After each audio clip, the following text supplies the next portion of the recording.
40% ಕಮಿಷನ್ಗೆ ಸಿಕ್ತಾ ಲೈವ್ ಸಾಕ್ಷಿ. 5 ಲಕ್ಷ ಲಂಚ ಪಡೆಯುತ್ತಾ red hand ಆಗಿ ಸಿಕ್ಕಿಬಿದ್ದ ಬಿಜೆಪಿ ಶಾಸಕ. ಬೆಚ್ಚಿಬಿದ್ದ ರಾಜ್ಯ ರಾಜಕಾರಣ. ನಮಸ್ಕಾರ ವೀಕ್ಷಕರೇ, ಕರ್ನಾಟಕದ ರಾಜಕಾರಣ ಅಂತಂದ್ರೇ ಹಾಗೆ. ಒಂದು ದಿನ ಸುಮ್ಮನಿದ್ರೆ ಮಾರನೇ ದಿನ ಭೂಕಂಪವೇ ಸೃಷ್ಟಿಯಾಗ್ಬಿಡತ್ತೆ. ಇವತ್ತು ರಾಜ್ಯ ರಾಜಕಾರಣದಲ್ಲಿ ಅಂತಹದ್ದೇ ಒಂದು ಬೃಹತ್ ಭೂಕಂಪನ ಸೃಷ್ಟಿಯಾಗಿದೆ. ಆಡಳಿತಾರೂಢ ಕಾಂಗ್ರೆಸ್ ಪಕ್ಷದ ನಾಯಕರು ಈಗ ಖುಷಿಯಿಂದ ಬೀಗುತ್ತಿದ್ರೆ, ವಿರೋಧ ಪಕ್ಷದ ಸ್ಥಾನದಲ್ಲಿರೋ ಬಿಜೆಪಿ ನಾಯಕರು ಅಕ್ಷರಶಃ ಮುಖ ಮುಚ್ಚಿಕೊಳ್ಳುವಂತಹ, ತಲೆ ತಗ್ಗಿಸುವಂತಹ ಮುಜುಗರದ ಸನ್ನಿವೇಶ ನಿರ್ಮಾಣ ಆಗಿದೆ. ಕಾರಣ, ಬರೋಬ್ಬರಿ 5 ಲಕ್ಷ ರೂಪಾಯಿ ಲಂಚ ಪಡಿತಾ ಇದ್ದಾಗ ಹಾಲಿ ಶಾಸಕ ಲೋಕಾಯುಕ್ತರ ಅಧಿಕಾರಿಗಳ ಬಲೆಗೆ ರೆಡ್ ಹ್ಯಾಂಡ್ ಆಗಿ ಸಿಕ್ಕಿಬಿದ್ದಿದ್ದಾರೆ. ಹೌದು, ಸಿನಿಮಾಗಳಲ್ಲಿ ನಡೆಯುವಂತಹ ಭರ್ಜರಿ ಕಾರ್ಯಾಚರಣೆ ಇಂದು ನಮ್ಮ ಕಣ್ಣು ಮುಂದೆಗೆ ನಡೆದಿದೆ. ಗದಗ ಜಿಲ್ಲೆಯ ಶಿರಹಟ್ಟಿ ವಿಧಾನಸಭಾ ಕ್ಷೇತ್ರದ ಬಿಜೆಪಿ ಶಾಸಕ ಡಾಕ್ಟರ್ ಚಂದ್ರು ಲಮಾಣಿ ಗುತ್ತಿಗೆದಾರರೊಬ್ಬರಿಂದ ಲಂಚ ಸ್ವೀಕರಿಸ್ತಾ ಇದ್ದಾಗಲೇ ಲೋಕಾಯುಕ್ತ ಅಧಿಕಾರಿಗಳು ಆತನನ್ನು ರೆಡ್ ಹ್ಯಾಂಡ್ ಆಗಿ ಹಿಡಿದಿದ್ದಾರೆ.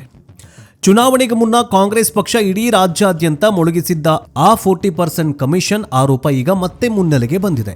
ನಮ್ಮ ವಿರುದ್ಧ ಕಮಿಷನ್ ಆರೋಪ ಮಾಡ್ತಾ ಇದ್ದೀರಲ್ಲ, ಎಲ್ಲಿದೆ ಸಾಕ್ಷಿ, ಎಲ್ಲಿದೆ ಪ್ರೂಫ್ ಅಂತ ಸವಾಲು ಹಾಕ್ತಾ ಇದ್ದ ಆರ್ ಅಶೋಕ್, ವಿಜಯೇಂದ್ರ, ಪ್ರಹ್ಲಾದ್ ಜೋಶಿ ಇದೀಗ ಲೋಕಾಯುಕ್ತ ಅಧಿಕಾರಿಗಳಿಗೆ ಲೈವ್ ಸಾಕ್ಷಿಯನ್ನು ಒದಗಿಸಿದ್ದಾರೆ. ಅಷ್ಟಕ್ಕೂ ಅಲ್ಲಿ ನಡೆದಿದ್ದೇನು? ಡಾಕ್ಟರ್ ಚಂದ್ರು ಲಮಾಣಿ 5 ಲಕ್ಷ ರೂಪಾಯಿಗೆ ಕೈ ಒಡ್ಡಿದ್ಯಾಕೆ? ಗುತ್ತಿಗೆದಾರ ಲೋಕಾಯುಕ್ತರಿಗೆ ದೂರು ಕೊಟ್ಟಿದ್ದು ಹೇಗೆ? ಶಾಸಕರ ಕಚೇರಿ, ಆಸ್ಪತ್ರೆ, ಮನೆ ಮೇಲೆ ಏಕಕಾಲದಲ್ಲಿ ನಡೆದಂತಹ ಆ ಮೆಗಾ ರೇಡ್ನ ರೋಚಕ ಕಥೆ ಏನು? ಮತ್ತು ಕಾಂಗ್ರೆಸ್ನ ಆ 40% ಕಮಿಷನ್ ಅಸ್ತ್ರ ಈಗ ಬಿಜೆಪಿಯನ್ನ ಹೇಗೆ ಸಿಕ್ಕಾಕ್ಸ್ತಾ ಇದೆ? ಬನ್ನಿ ಇವತ್ತಿನ ಈ ಡೀಟೇಲ್ಡ್ ವಿಡಿಯೋದಲ್ಲಿ ರಾಜ್ಯ ರಾಜಕಾರಣದ ಹೈ ವೋಲ್ಟೇಜ್ ಡ್ರಾಮಾವನ್ನ ಎಳೆಯಾಗಿ ಬಿಚ್ಚಿಡ್ತೀವಿ. ಆದರೆ ಅದಕ್ಕಿಂತ ಮುಂಚೆ ಈ ಭ್ರಷ್ಟಾಚಾರಿಗಳಿಗೆ ಬುದ್ಧಿ ಬರಬೇಕಂತಂದ್ರೆ ಏನ್ ಮಾಡ್ಬೇಕು ನೀವೇ ಹೇಳಿ. ನಿಷ್ಪಕ್ಷಪಾತವಾಗಿ ಸುದ್ದಿ ಮಾಡಬೇಕಂತಂದ್ರೂ ನಮ್ಮಂತ ಯೂಟ್ಯೂಬರ್ಗಳಿಗೂ ಕೂಡ ರಾಜಕೀಯ ಬಣ್ಣ, ಪಕ್ಷದ ಬಣ್ಣ ಹಚ್ತಾರೆ. ನೀವು ಕಾಂಗ್ರೆಸ್ ವಿರೋಧಿ, ನೀವು ಬಿಜೆಪಿ ವಿರೋಧಿ ಅಂತ. ಇದ್ರ ಬಗ್ಗೆ ನಿಮಗೇನ್ ಅನ್ಸುತ್ತೆ? ಈಗಾಗಲೇ ಮೇನ್ ಸ್ಟ್ರೀಮ್ ಮಾಧ್ಯಮಗಳು ಏನ್ ಮಾಡ್ತಾ ಇದ್ದಾವೆ? ಇಂತಹ ಭ್ರಷ್ಟಾಚಾರಿಗಳನ್ನ ಈಗಲೂ ಕೂಡ ಸೇವ್ ಮಾಡ್ತಾ ಇದ್ದಾರೆ. ನೋಡಿ, ಒಂಚೂರು ಟಿವಿ ಆನ್ ಮಾಡಿ, ಮೇನ್ ಸ್ಟ್ರೀಮ್ ಮಾಧ್ಯಮಗಳೇನದಾವಲ್ಲ ನೋಡ್ರಿ, ಎಷ್ಟು ಚೆನ್ನಾಗಿ ಇವ್ರು ಸಿಕ್ಕಾಕಿಕೊಂಡೇ ಇಲ್ಲ. ಏನು ಬಿಜೆಪಿ ಪರವಾಗಿ ಯಾಕೆ ಸುದ್ದಿಯನ್ನು ಮಾಡ್ತಾ ಇದ್ದಾರೆ ಗೊತ್ತೇ ಆಗ್ತಾ ಇಲ್ಲ. ಕಮೆಂಟ್ ಬಾಕ್ಸ್ನಲ್ಲಿ ತಿಳಿಸಿ. ಬನ್ನಿ ವಿಡಿಯೋವನ್ನು ಶುರು ಮಾಡೋಣ. ವೀಕ್ಷಕರೇ, ಶಾಸಕ ಚಂದ್ರು ಲಮಾಣಿ ಭ್ರಷ್ಟಾಚಾರದ ಕತೆಗೆ ಹೋಗೋಕ್ಕಿಂತ ಮುಂಚೆ ನಾವು ಸ್ವಲ್ಪ ಫ್ಲಾಶ್ ಬ್ಯಾಕ್ಗೆ ಹೋಗಬೇಕು. ನಿಮಗೆಲ್ಲ ಗೊತ್ತಿರಬಹುದು ಅಥವಾ ನೆನಪಿರಬಹುದು, ಕಳೆದ ವಿಧಾನಸಭಾ ಚುನಾವಣೆಯ ಸಮಯದಲ್ಲಿ ಇಡೀ ಕರ್ನಾಟಕದಲ್ಲಿ ಅತಿ ಹೆಚ್ಚು ಸದ್ದು ಮಾಡಿದ್ದು ಬಿಜೆಪಿಯ ಪಾಲಿಗೆ ಮಗ್ಗಲು ಮುಳ್ಳಾಗಿದ್ದ ಒಂದೇ ಒಂದು ಪದ ಅಂದ್ರೆ ಅದು 40% ಕಮಿಷನ್ ಸರ್ಕಾರ. ಕಾಂಗ್ರೆಸ್ ಪಕ್ಷದ ನಾಯಕರು ಇದನ್ನೇ ತಮ್ಮ ಪ್ರಬಲ ಅಸ್ತ್ರವನ್ನಾಗಿ ಇಟ್ಟುಕೊಂಡು ಚುನಾವಣೆಗೆ ಹೋಗ್ತಾರೆ. ಬಿಜೆಪಿ ಸರ್ಕಾರದಲ್ಲಿ ಯಾವುದೇ ಸರ್ಕಾರಿ ಕೆಲಸ ಆಗ್ಬೇಕಂತಂದ್ರೆ, ಯಾವುದೇ ಗುತ್ತಿಗೆದಾರನಿಗೆ ಬಿಲ್ ಪಾಸ್ ಆಗಬೇಕಾದ್ರೂ ಬರೋಬ್ಬರಿ 40% ಕಮಿಷನ್ ಕೊಡಬೇಕು. ಇವರು ಕಮಿಷನ್ ಹೊಡೆಯೋದ್ರಲ್ಲೇ ನಿಸ್ಸಿಮ್ಮರುವಂತ ಬೀದಿ ಬೀದಿಯಲ್ಲಿ ಪೇಪರ್ ಜಾಹೀರಾತುಗಳಲ್ಲಿ ಪೇ ಸಿಎಂ ಪೋಸ್ಟರ್ಗಳ ಮೂಲಕ ರಾಜ್ಯಾದ್ಯಂತ ದೊಡ್ಡ ಅಭಿಯಾನವನ್ನೇ ನಡೆಸಿದ್ರು.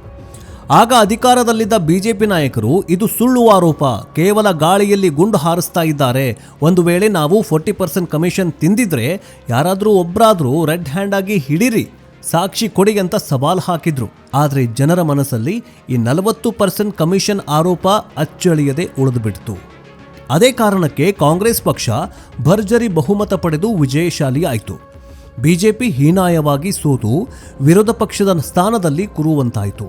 ಆದರೆ ವಿಪರ್ಯಾಸ ನೋಡಿ, ಅಂದು ಬಿಜೆಪಿ ನಾಯಕರು ಸಾಕ್ಷಿಯಲ್ಲಿದೆ ಅಂತ ಕೇಳಿದ್ರಲ್ಲ, ಇಂದು ಅದೇ ಸಾಕ್ಷಿಯನ್ನ ಲೋಕಾಯುಕ್ತ ಅಧಿಕಾರಿಗಳು ನೇರವಾಗಿ ಶಿರಹಟ್ಟಿಯ ಕಚೇರಿಯಲ್ಲೇ ಬಯಲಿಗೆಳೆದಿದ್ದಾರೆ. ಈಗ ಬರೋಣ ಅಸಲಿ ಕಥೆಗೆ.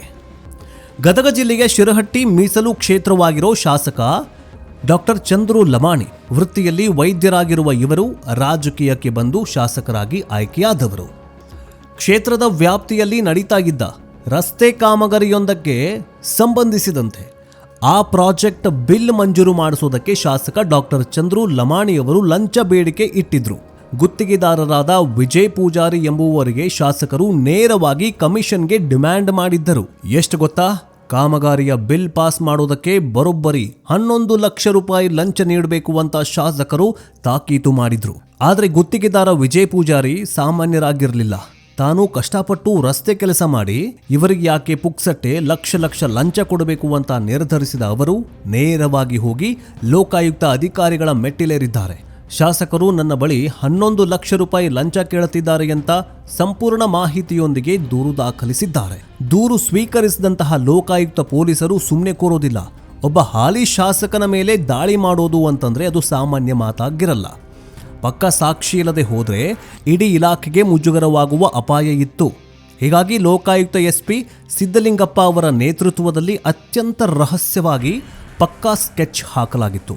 ಗುತ್ತಿಗೆದಾರನ ಕೈಗೆ ಕೆಮಿಕಲ್ ಹಚ್ಚಿದ ಅಂದರೆ ರಾಸಾಯನಿಕ ಲೇಪಿತ 5 ಲಕ್ಷ ರೂಪಾಯಿಯ ಮುಂಗಡ ನೋಟುಗಳನ್ನು ಕೊಟ್ಟು ಶಾಸಕರ ಕಚೇರಿಗೆ ಕಳುಹಿಸುವ ಬಲೆ ಹೆಣೆಯಲಾಗಿತ್ತು. ಶನಿವಾರ ದಿನ ಲಕ್ಷ್ಮೇಶ್ವರದಲ್ಲಿ ಶಾಸಕ ಡಾಕ್ಟರ್ ಚಂದ್ರು ಲಮಾಣಿಯವರ ಕಚೇರಿ ಮೊದಲೇ ಪ್ಲಾನ್ ಮಾಡದಂತೆ ಗುತ್ತಿಗೆದಾರ ವಿಜಯ್ ಪೂಜಾರಿ ಬರೋಬ್ಬರಿ 5 ಲಕ್ಷ ರೂಪಾಯಿ ನಗದನ್ನ ಹಿಡಿದುಕೊಂಡು ಶಾಸಕರ ಕಚೇರಿಗೆ ಹೋಗ್ತಾರೆ.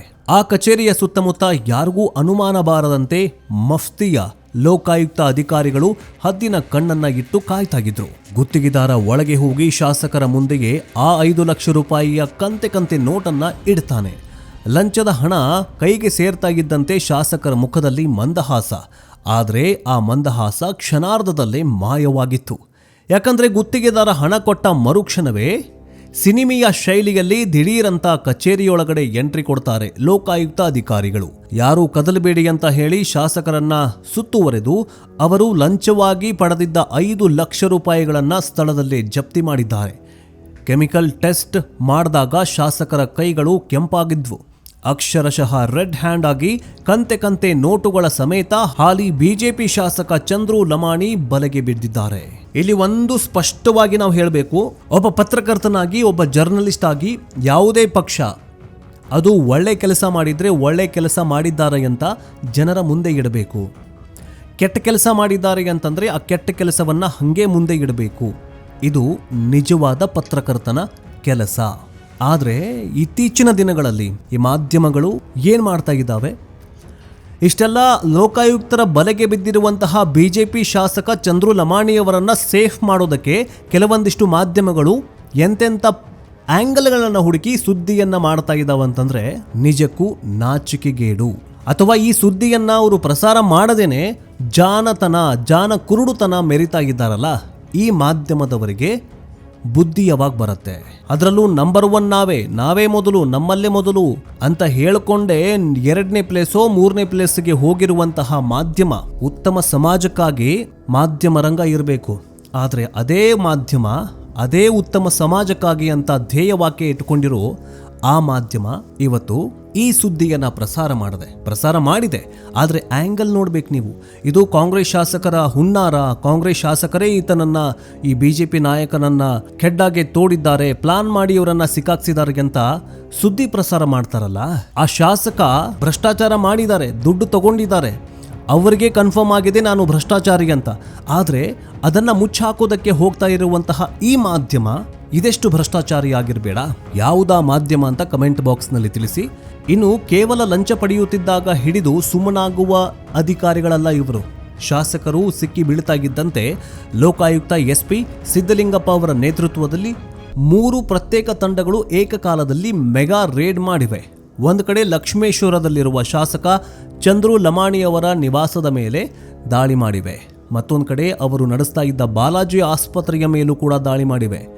ಮತ್ತು ಅವರು ಸಿಕ್ಕಿಬಿದ್ದ ಕಚೇರಿಯಲ್ಲೂ ಕೂಡ ಮೂಲೆಯಲ್ಲೂ ಜಾಲಾಡಿದ್ದಾರೆ ಲೋಕಾಯುಕ್ತ ಅಧಿಕಾರಿಗಳು. ಈ ದಿಢೀರ್ ದಾಳಿಯಿಂದ ಶಾಸಕರ ಬೆಂಬಲಿಗರು ಮತ್ತು ಇಡೀ ಗದಗ ಜಿಲ್ಲೆ ಬೆಚ್ಚಿಬಿದ್ದಿದೆ. ಕಚೇರಿಯಲ್ಲಿದ್ದ ಲ್ಯಾಪ್ಟಾಪ್, ಕಡತಗಳು, ಬ್ಯಾಂಕ್ ಪಾಸ್ಬುಕ್ಗಳು ಮತ್ತು ಕಾಮಗಾರಿಗೆ ಸಂಬಂಧಿಸಿದ ಮಹತ್ವದ ದಾಖಲೆಗಳನ್ನು ಅಧಿಕಾರಿಗಳು ವಶಕ್ಕೆ ಪಡೆದಿದ್ದಾರೆ. ವೀಕ್ಷಕರ, ಈ ಘಟನೆ ಕೇವಲ ಒಬ್ಬ ಶಾಸಕನ ಭ್ರಷ್ಟಾಚಾರದ ಕಥೆಯಲ್ಲ. ಇದು ಇಡೀ ರಾಜ್ಯ ರಾಜಕಾರಣದ ದಿಕ್ಕನ್ನೇ ಬದಲಿಸುವಂತಹ, ಪ್ರತಿಪಕ್ಷ ಬಿಜೆಪಿಯನ್ನ ಮುಜುಗರದ ಪ್ರಪಾತಕ್ಕೆ ತಳ್ಳುವಂತಹ ಘಟನೆ. ಇಷ್ಟು ದಿನಗಳ ಕಾಲ ರಾಜ್ಯದಲ್ಲಿ ವಿರೋಧ ಪಕ್ಷವಾಗಿರುವ ಬಿಜೆಪಿ ನಾಯಕರು ಮುಡಾ ಹಗರಣ ಮತ್ತು ವಾಲ್ಮೀಕಿ ನಿಗಮದ ಹಗರಣವನ್ನ ಮುಂದಿಟ್ಟುಕೊಂಡು ಆಡಳಿತಾರೂಢ ಕಾಂಗ್ರೆಸ್ ಸರ್ಕಾರದ ವಿರುದ್ಧ ವಿಧಾನಸಭೆಯ ಒಳಗಡೆ ಮತ್ತು ಹೊರಗಡೆ ಹರಿಹಾಯ್ತಾ ಇದ್ರು. ಕಾಂಗ್ರೆಸ್ ಸರ್ಕಾರ ಭ್ರಷ್ಟಾಚಾರದಲ್ಲಿ ಮುಳುಗಿದೆಯಂತ ಊರೂರು ತಿರುಗಿ ಹೋರಾಟ ಮಾಡ್ತಿದ್ರು. ಆದರೆ ಈಗೇನಾಯ್ತು? ಭ್ರಷ್ಟಾಚಾರದ ವಿರುದ್ಧ ಹೋರಾಟ ಮಾಡ್ತಾ ಇದ್ದ ಬಿಜೆಪಿ ಸ್ವತಃ ತಮ್ಮದೇ ಪಕ್ಷದ ಶಾಸಕ ಗುತ್ತಿಗೆದಾರನಿಂದ ಲಂಚ ಪಡೆಯುತ್ತಾ ಸಿಕ್ಕಿಬಿದ್ದಿದ್ದಾರೆ. ಇದು ಬಿಜೆಪಿಗೆ ನುಂಗಲಾರದ ಬಿಸಿತುಪ್ಪವಾಗಿ ಪರಿಣಮಿಸಿದೆ. ಈಗೇನು ಹೇಳ್ತಾರೆ ಚಲುವಾದಿ ನಾರಾಯಣ ಸ್ವಾಮೀಜಿಗಳು, ಈಗೇನು ಹೇಳ್ತಾರೆ ಆರ್ ಅಶೋಕ್ ಅವರು? ಹಾಗಾದ್ರೆ ರಾಜ್ಯಾಧ್ಯಕ್ಷ ಸ್ಥಾನಕ್ಕೆ BY ವಿಜಯೇಂದ್ರ ರಾಜೀನಾಮೆ ಕೊಡ್ತಾರಾ? ಇಂತಹ ಪ್ರಶ್ನೆಗಳು ಈಗ ಕಾಂಗ್ರೆಸ್ನಿಂದ ವಿರೋಧ ಪಕ್ಷದವರ ಮೇಲೆ ಹರಿಹಾಯ್ತಾ ಇದ್ದಾರೆ. ಇನ್ನೊಂದು ಕಡೆ ಕಾಂಗ್ರೆಸ್ ನಾಯಕರಿಗೆ ಇದು ಸ್ವರ್ಗಕ್ಕೆ ಮೂರೇ ಗೇಣು ಅನ್ನುವಂತಾಗಿದೆ. ತಮ್ಮ ಮೇಲಿನ ಹಗರಣಗಳಿಂದ ಕಂಗೆಟ್ಟಿರುವಂತಹ ಕಾಂಗ್ರೆಸ್ಗೆ ಈಗ ಬಿಜೆಪಿ ವಿರುದ್ಧ ತಿರುಗು ಬೀಳೋದಕ್ಕೆ ಒಂದು ಬೃಹತ್ ಬ್ರಹ್ಮಾಸ್ತ್ರವೇ ಸಿಕ್ಕಂತಾಗಿದೆ. ನಾವು ಹಿಂದೆನೇ ಹೇಳಿದ್ವಿ ಬಿಜೆಪಿ ಅಂತಂದ್ರೆ 40% ಕಮಿಷನ್ ಸರ್ಕಾರ ಅಂತ. ಈಗ ನೋಡಿ, ರಸ್ತೆ ಕಾಮಗಾರಿ ಬಿಲ್ ಪಾಸ್ ಮಾಡೋದಕ್ಕೆ ಅವರ ಶಾಸಕರೇ ಲಂಚ ಪಡಿತಾ ಇದ್ದಾಗ ಸಿಕ್ಕಾಕಿಕೊಂಡಿದ್ದಾರೆ. ಇದಕ್ಕಿಂತ ದೊಡ್ಡ ಸಾಕ್ಷಿ ಬೇಕಾ ಅಂತ ಕಾಂಗ್ರೆಸ್ ನಾಯಕರು ಈಗ ಮುಗಿ ಬೀಳೋದಕ್ಕೆ ಶುರು ಮಾಡಿದ್ದಾರೆ. ಇದು ಒಂದು ಘಟನೆಯಿಂದಾಗಿ ಮುಡಾ ಮತ್ತು ವಾಲ್ಮೀಕಿ ಹಗರಣದ ಚರ್ಚೆಗಳು ಹಿನ್ನೆಲೆಗೆ ಸರಿದು ಕಮಿಷನ್ ದಂಧೆ ಮತ್ತು ಮುನ್ನೆಲೆಗೆ ಬರುವಂತಹ ಸಾಧ್ಯತೆಗಳು ಗೋಚರವಾಗ್ತಾಗಿದ್ದಾವೆ. ಆದರೆ ಈ ಬಿಜೆಪಿಯವರು ಹೇಳುವಂತಹ ಬೈಟ್ಗಳು ಅಥವಾ ಹೇಳುವಂತಹ ಮಾತುಗಳು ಮಾತ್ರ ನಿಮಗೆ ಅಥವಾ ಟಿವಿನಲ್ಲಿ ಕಾಣಿಸುತ್ತೆ. ಆದರೆ ಕಾಂಗ್ರೆಸ್ನ ಬೈಟ್ಗಳು, ಕಾಂಗ್ರೆಸ್ ಶಾಸಕರು, ಕಾಂಗ್ರೆಸ್ ನಾಯಕರು ಹೇಳುವಂತಹ ಮಾತುಗಳು ನಿಮ್ಮ ಟಿವಿನಲ್ಲಿ ಕಾಣಿಸೋದಿಲ್ಲ. ಅದು ಯಾಕೋ ಗೊತ್ತಿಲ್ಲ. ಯಾಕೆ ಹಿಂಗಾಗ್ತಾ ಇದ್ದಾವೆ? ಈ ಮೇನ್ ಸ್ಟ್ರೀಮ್ ಮಾಧ್ಯಮಗಳು ಹಿಂಗೆ ಯಾಕೆ ವರ್ತನೆ ಮಾಡ್ತಾ ಇದ್ದಾವೆ ಗೊತ್ತಾಗ್ತಾ ಇಲ್ಲ. ಒಟ್ಟಾರೆಯಾಗಿ ಹೇಳೋದಾದ್ರೆ, ಜನರಿಂದ ಆಯ್ಕೆಯಾದ ಜನರ ಸೇವೆ ಮಾಡಬೇಕಾದ ಶಾಸಕರು ಗುತ್ತಿಗೆದಾರರಿಂದಲೇ 5 ಲಕ್ಷ ಹಣ ಅನ್ನೋದಕ್ಕಿಂತ ಲಂಚ ಪಡೆಯುತ್ತಾ ಸಿಕ್ಕಿ ಬೀಳ್ತಾರೆ ಅಂತಂದ್ರೆ ನಮ್ಮ ಪ್ರಜಾಪ್ರಭುತ್ವದ ವ್ಯವಸ್ಥೆ ಎತ್ತ ಸಾಗ್ತಾ ಇದೆ ಅಂತ ಕಳವಳ ಮೂಡ್ತಾ ಇದೆ. ಚುನಾವಣೆಯಲ್ಲಿ ಕೋಟಿ ಕೋಟಿ ಸುರಿದು ಗೆದ್ದು ಬರುವ ರಾಜಕಾರಣಿಗಳು ಅಧಿಕಾರಕ್ಕೆ ಬಂದ ಮೇಲೆ ಆ ಹಣವನ್ನ ರಿಟ್ರೀವ್ ಈ ರೀತಿ ಕಮಿಷನ್ ಮೂಲಕ ವಸೂಲಿ ಮಾಡೋದು ಇಂದು ನಿನ್ನೆಯ ಕಥೆಯಲ್ಲ. ಆದರೆ ರೆಡ್ ಹ್ಯಾಂಡ್ ಆಗಿ ಸಿಕ್ಕಿ ಬೀಳ್ತಾ ಇರುವುದು ಮಾತ್ರ ಅಪರೂಪದ ಘಟನೆಯಾಗಿದೆ. ಲೋಕಾಯುಕ್ತ ಸಂಸ್ಥೆಗೆ ಬಲ ತುಂಬಿದ್ರೆ ಭ್ರಷ್ಟಾಚಾರವನ್ನ ಹೇಗೆ ಮಟ್ಟ ಹಾಕಬಹುದು ಅನ್ನೋದಕ್ಕೆ ಈ ಕಾರ್ಯಾಚರಣೆಗೆ ಸಾಕ್ಷಿಯಾಗಿದೆ. ಆ ಧೈರ್ಯಶಾಲಿ ಗುತ್ತಿಗೆದಾರನಿಗೆ ಮತ್ತು ದಕ್ಷತೆಯಿಂದ ಕಾರ್ಯಾಚರಣೆ ನಡೆಸಿದ ಲೋಕಾಯುಕ್ತ SP ಸಿದ್ದಲಿಂಗಪ್ಪ ಮತ್ತು ಅವರ ತಂಡಕ್ಕೆ ನಿಜಕ್ಕೂ ಒಂದು ಸೆಲ್ಯೂಟ್ ಹೊಡಿಲೇಬೇಕು. ನಿಮಗೇನನ್ಸುತ್ತೆ ವೀಕ್ಷಕರೇ? ಬಿಜೆಪಿ ಶಾಸಕ ಚಂದ್ರು ಲಮಾಣಿ ಸಿಕ್ಕಿ ಬಿದ್ದಿರೋದು ಕಾಂಗ್ರೆಸ್ನ ಈ 40% ಕಮಿಷನ್ ಆರೋಪಕ್ಕೆ ಸಿಕ್ಕ ಲೈವ್ ಸಾಕ್ಷಿ ಅಂತ ನಿಮಗನ್ಸುತ್ತಾ? ಭ್ರಷ್ಟಾಚಾರದಲ್ಲಿ ಸಿಕ್ಕಿ ಬೀಳುವ ಇಂತಹ ಶಾಸಕರನ್ನ ತಕ್ಷಣವೇ ಶಾಸಕ ಸ್ಥಾನದಿಂದ ಅನರ್ಹಗೊಳಿಸಬೇಕಾ? ಕೇವಲ ಜೈಲಿಗೆ ಕಳಿಸಿದ್ರೆ ಸಾಕಾ? ಅಥವಾ ಅವರ ಆಸ್ತಿಯನ್ನ ಮುಟ್ಟುಗೋಲು ಹಾಕಿಕೊಳ್ಬೇಕಾ? ನಿಮ್ಮ ಅನಿಸಿಕೆ ಏನು ಅಂತ ಕಮೆಂಟ್ ಬಾಕ್ಸ್ನಲ್ಲಿ ತಪ್ಪದೇ ತಿಳಿಸಿ. ಜೊತೆಗೆ ಭ್ರಷ್ಟಾಚಾರದ ವಿರುದ್ಧದ ಈ ಜಾಗೃತಿಯ ಮಾಹಿತಿ ಪ್ರತಿಯೊಬ್ಬ ಕನ್ನಡಿಗನಿಗೂ ತಲುಪುವಂತೆ ಈ ವಿಡಿಯೋವನ್ನು ನಿಮ್ಮ ವಾಟ್ಸಪ್ ಗ್ರೂಪ್ಗಳಿಗೂ ಮರೆಯದೆ ಶೇರ್ ಮಾಡಿ. ಮತ್ತು ಈ ಯೂಟ್ಯೂಬ್ ಚಾನಲ್ಗಳಿದಾವಲ್ಲ, ನಿಷ್ಪಕ್ಷಪಾತವಾಗಿರುವಂತಹ ಇಂತಹ ಸುದ್ದಿಯನ್ನು ಮಾಡ್ತಾ ಇರೋದು ಯೂಟ್ಯೂಬರ್ಗಳು ಮಾತ್ರ. ಇಂಥ ಯೂಟ್ಯೂಬರ್ಗಳಿಗೆ ಅಥವಾ ಯೂಟ್ಯೂಬ್ ಚಾನಲ್ಗಳಿಗೆ ನಿಮ್ಮ ಸಪೋರ್ಟ್ ಬೇಕೇ ಬೇಕು. ಕಮೆಂಟ್ ಬಾಕ್ಸ್ನಲ್ಲಿ ತಿಳಿಸಿ. ನೆಕ್ಸ್ಟ್ ಅಪ್ಡೇಟ್ನೊಂದಿಗೆ ಬೇಗ ವಾಪಸ್ ಬರ್ತೀವಿ. ಜೈ ಹಿಂದ್, ಜೈ ಕರ್ನಾಟಕ, ವಂದೇ ಮಾತರಂ.